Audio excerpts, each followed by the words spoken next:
ഇതുവരെ അവർ പറഞ്ഞിരുന്നത് പരാതിയില്ല എന്നായിരുന്നു. ഇപ്പോൾ പരാതി ലഭിച്ചിരിക്കുന്നു. അടിയന്തര നടപടി മുഖ്യമന്ത്രിയുടെ ഭാഗത്താണ് ഉണ്ടാവേണ്ടത്. എല്ലാ കേസുകളും വി ഡി സതീശനുമായി ചേർന്ന് ഒത്തുതീർപ്പാക്കുന്ന ശ്രീ പിണറായി വിജയൻ ദയവായി ഈ കേസെങ്കിലും ഒത്തുതീർപ്പാക്കരുത് എന്നാണ് പൊതുസമൂഹം ആഗ്രഹിക്കുന്നത്. രാഹുൽ രാജിവെക്കണം എന്നുള്ളത് ഇപ്പോൾ ഒരു കേരളത്തിൻ്റെ ആകെ ഒരു ധാർമ്മിക വിഷയമായി വന്നിരിക്കുകയല്ലേ. ഇതുവരെ ചോദിച്ചിരുന്ന ചോദ്യം ഇതായിരുന്നില്ലേ, എന്താണ് പരാതി എന്നുള്ളത്.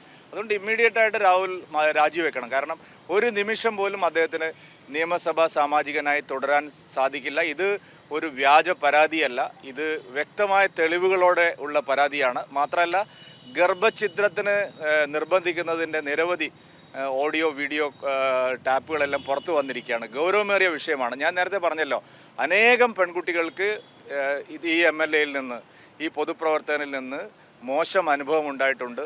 ഒരിക്കലും പുറത്തു പറയാൻ പറ്റാത്ത ഗുരുതരമായിട്ടുള്ള അനുഭവങ്ങൾ ഉണ്ടായിട്ടുണ്ട്. ഹീനമായ കുറ്റകൃത്യമാണ് ഒരു MLA എന്നുള്ള നിലയിൽ അദ്ദേഹം നടത്തിയിരിക്കുന്നത്. അദ്ദേഹത്തിന് പൊതുരംഗത്ത് ഒരു നിമിഷം പോലും തുടരാനുള്ള അവകാശമില്ല. MLA സ്ഥാനം രാജിവെക്കണം. മുഖ്യമന്ത്രി അടിയന്തരമായി ഈ കേസിൻ്റെ അന്വേഷണം ശക്തമായി നടത്തി അദ്ദേഹത്തെ അറസ്റ്റ് ചെയ്ത് നിയമ നടപടികൾ സ്വീകരിക്കണം.